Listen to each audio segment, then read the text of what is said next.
Okay, so this is the cover. Oh no. Okay, so I've done quite a few videos now on high resolution displays. I've done the Koikon 5K, the Koikon 6K, I've done the Asus ProArt 6K as well. This is LG's one.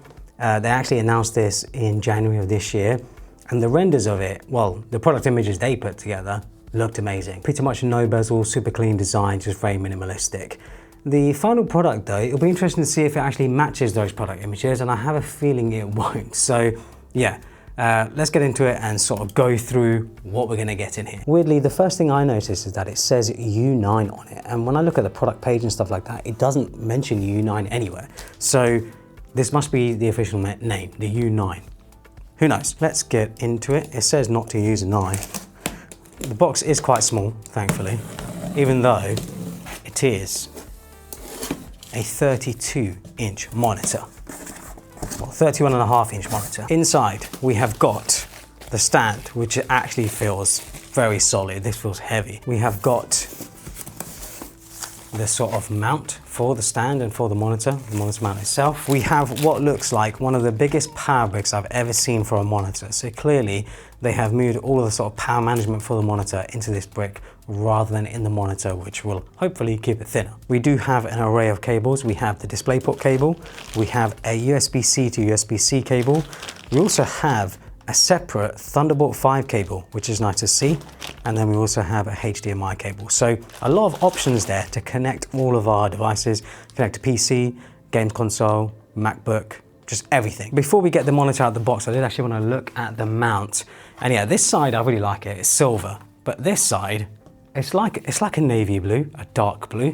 I'm not too sure about that, but thankfully, I guess that will be facing away from you. It'll be sort of against the wall, so you won't see it as much. So let's do this, like so. We're in, and then we can put the monitor there, like so. Okay, so this is the cover. Oh no, don't tell me it's a matte display. It is, you know. There is nothing wrong with the matte display, but I personally prefer glossy displays, and I know a lot of other people do as well. This is sort of in between that LG like to use, where it's not fully matte, but it's also not fully glossy. For some people though, I know glossy displays are what you really want. And the bezels are nowhere near the render. They're not even close to the render. There's very clear bezels on this, which isn't an issue. I just think to myself like, hey, if you're gonna put up product images of something like this where you show bezels that are non-existent, come on, like, you're just lying to us, LG, come on. This isn't good enough. But the rest of the design, I will give them, actually looks really, really good. It does look clean, it does look minimalist. I do like the front, there's no logos or anything. Fair play to LG there, not putting their logo on the front and having a very symmetrical design. The stand as well looks nice and clean. It does look very similar to a Pro display or a Studio display, no denying that, but that isn't a bad thing. Yeah, you can see the sort of matte texture here.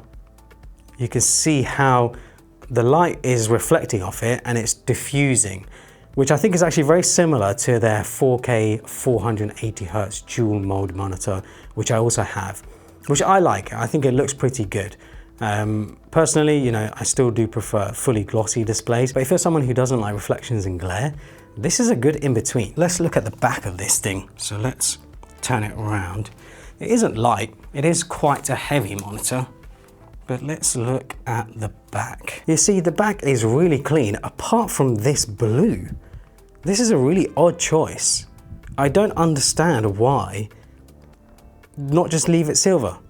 Why add this blue groovy, I mean, it looks cool, the design is cool. I actually quite like the Art Deco styling, but why blue? I just don't understand that. That doesn't make any sense to me. On the back, we do have the DisplayPort, the HDMI port, 2 Thunderbolt ports, and 3 USB ports. So you basically get a full built-in hub with this, which is nice. I think if you're someone who's connected multiple devices and wants to have everything all in one without having to have a hub, yeah, this would actually work. The blocky design is nice. I do like this blocky design. I think it looks nice. And you can see actually there is a grill for cooling, and I assume speakers as well. So it's not a solid block of sort of aluminium like there is on the Studio Display and the Pro Display XDR, which this is going to be compared to the most, the Pro Display XDR and the Studio Display. Primarily the Pro Display XDR because this is a 6K resolution. There is also quite a bit of adjustability, so you can bring it down. Does it go down any further? Yep, it goes down quite a lot actually, but it's very, very stiff. It goes up as well. It rotates as well, and it doesn't sort of swivel because I guess the stand itself doesn't move. But yeah, I think for most people the adjustability will be enough. It's actually very similar to the Pro Display XDR, the Studio Display sort of stand where you can adjust it and stuff up and down. Yeah, I think for most people this would be good. Okay, time to connect it to my Mac. And one issue I can already see is that there is no hole in the back of the stand, which means there is no cable management options, which means that this cable here that you guys can see is just dangling and there's no way to really hide it. So they've gone for this clean design, clean aesthetic, but they've missed out the cutout in the stand to hide the cables, which is, yeah, it's one of those oversized I feel like that is a shame really, but it is what it is. Okay, I've switched laptops so that I have my M4 Max MacBook Pro, which is Thunderbolt 5. It connects power. Maybe I've got it in the wrong port. I just realized. Maybe I've got to change the port on the back. Let's change the port. Maybe we're going to put it in the port above. Yeah, I do.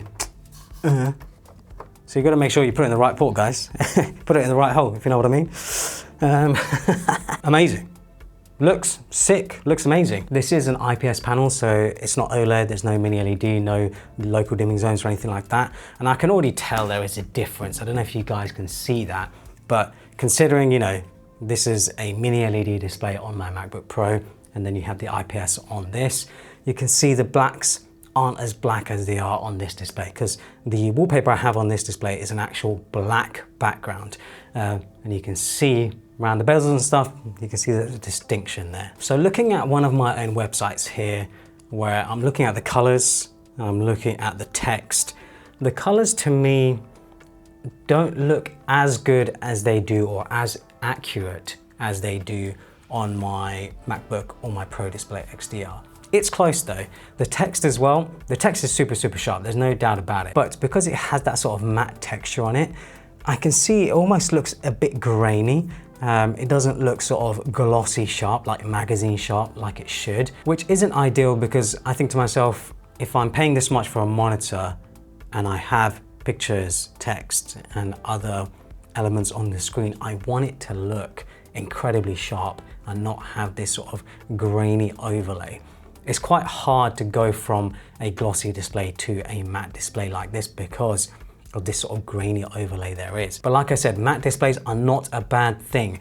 I could see this being so useful in a room where there are lots of lights, where maybe you have daylight coming in, you don't like glare, you don't like reflections. This is absolutely perfect because it's not the full matte display that you will usually see on other displays. It is sort of in between, like I mentioned. LG do a good job. I think actually LG are one of the best in the industry right now to do this sort of in between the glossy and the matte. When I look at some of the pictures that I shot on my latest trip to Japan and Hong Kong, yeah, they do look incredible on this display. Just having that 6K resolution is fantastic. Like, the pictures just look phenomenal, absolutely amazing. You get that tack sharpness, really beautiful, vivid colors. The resolution on this display specifically is 6144 by 3456, which is actually a bit more than the Pro Display XDR, just a few more pixels. So it's not actually exactly the same panel that you would find in the Pro Display XDR, which is interesting because the panel that's in the Pro Display XDR, as far as I can tell, is made by LG. So maybe Apple just own some sort of rights to that specific resolution. I'm not sure. But 6K resolution, man, when you're looking at pictures and stuff, editing pictures, oh, it does look beautiful. Just beautiful. These pictures are shot on my Fujifilm X100VI, which can shoot up to 40 megapixels, I think it is. And yeah, man, these pictures look good. They do look really good. I can zoom in further, I think, and look at some of the people in this picture. Yeah, for someone who does photo editing, video editing, I think if you calibrate the monitor, you can get some amazing results here. I've also been working in Framer on a website, And yeah, having all this real estate, like look how much room there is, man, like to work on stuff. And to see like all of the elements, like I can click on an element, I can have the full, I can have like, I can have the desktop, tablet and mobile version with all of the panels either side as well. I can just edit the whole website and look at all three of the designs all at once. That's what you're getting with a 6K display. That's why you pay for a 6K display. You get this amazing sharpness because it's scaled perfectly. It's scaling at half the resolution. So if I show you here very quickly, the way macOS works is that it takes half the resolution of the display so that it scales it perfectly. So when you're actually looking at everything on the screen, it's scaled absolutely perfectly, pixel perfection basically. However, you don't lose the clarity of the images, you don't lose the clarity of the text. It's macOS's own weird way of scaling sort of the display. Here is another example of where a 6K display is super powerful. This is a full 4K resolution image right here, a full 4K resolution video. If we look at the scaling, look, we can see it's at 100%. So it's showing me the full resolution of the video, 4K video here. Look how much room we still have for the timeline, for the color grading, for the clips. We have all of this room, but we still have a full 4K video. This is where it's super, super powerful and why I love a 6K display, so that I can see all of my video, but also edit it at the same time. Now, unfortunately, there are some downsides to this. It goes for $2,000, which is much cheaper than the Pro Display XDR, no doubt about it. The Pro Display XDR goes for $5,000 and that's without the stand. So it is less than half the price. But there are some other 6K monitors out there, like the Asus ProArt monitor and the QuickCon monitor, that go for much, much less. The Asus ProArt monitor goes for $1299. So you can save $700. You can get a Mac Mini and the ProArt display and you basically get most of the experience. There is no webcam, but there are speakers. However, speakers in a monitor are rarely ever good. So I would always recommend dedicated speakers anyway. I'm not sure you're going to get a very good listening experience using the speakers in this. There is Thunderbolt 5, which actually makes this one of the only monitors out there right now that has Thunderbolt 5. However, the downside of that is there is no point of it. Other than daisy chaining, I don't understand why they've included Thunderbolt 5 when the monitor itself is limited to 60 Hertz. Like, I understand with the other brands selling 6K displays, they don't actually make the panel. However, LG make the panel. They could have made a 6K 120 Hertz display and then had the Thunderbolt 5 and it would have worked because Thunderbolt 5 is capable enough to handle all of that data, a 6K 120 Hertz display. It is really, really disappointing and I'm actually really surprised that LG have done this here, where they've implemented Thunderbolt 5 but not taken the extra step of having 120 Hertz, because that is by far the #1 requested feature of these high resolution monitors, of 5K monitors, of 6K monitors. People want that high refresh rate of 120 Hertz. Now, for me personally, I'm okay with 60 Hertz for now, because when I bought the Pro Display XDR 3 or 4 years ago, Thunderbolt 5 didn't exist yet. There were no devices that supported it or anything like that. So LG have done everything here, but implemented the 120 Hertz, but made a panel which is 120 Hertz. I just don't get it, man. Like, you make the panel, guys. Like, you could easily put 120 Hertz here. Obviously, there are other things at play here. Demand, how much money are they going to make from it? How much does it cost? All these different things. But I'm just surprised that they haven't done it. For $2,000, I actually find it hard to recommend, because you can get the Asus ProArt monitor, like I said, for $1299. You can get the QuickCon monitor, I think, for like $1,600, $1,700. The only reason you'd get this and happily pay for the $2,000 is to have this really nice minimal design. I'm not going to deny this is a very, very good looking monitor, but as far as I can tell, it's still plastic. It's not made from aluminium. This part isn't made from aluminium. The stand is, though, it feels very solid. Apart from this part, I think this part is still plastic. So you're also not paying for premium materials. You're paying $2,000 just for a nice design. Like, yeah, it's really, really hard to recommend this. I would recommend the Asus ProArt monitor. I think for $1299, that is just a better buy, better value for money. It's not as nice looking as this, but it has all the color profiles. It's calibrated out of the box, so it works perfectly with the Mac. The colors, the accuracy and everything just looks amazing. It's really, really well done. So yeah, let me know what you guys think. I have a feeling that Apple will be announcing new monitors quite soon, maybe in the next few months or maybe early next year, to replace the Studio Display and the Pro Display XDR, and I'm hoping that they will have the 120 Hertz And maybe they'll even be OLED, tandem OLED or something like that. That'd be really, really nice to see. But yeah, this is just the IPS 60Hz panel. At the end of the day, IPS 60Hz panel with that can do 6K resolution for $2,000. Yeah, let me know what you guys think in the comments below.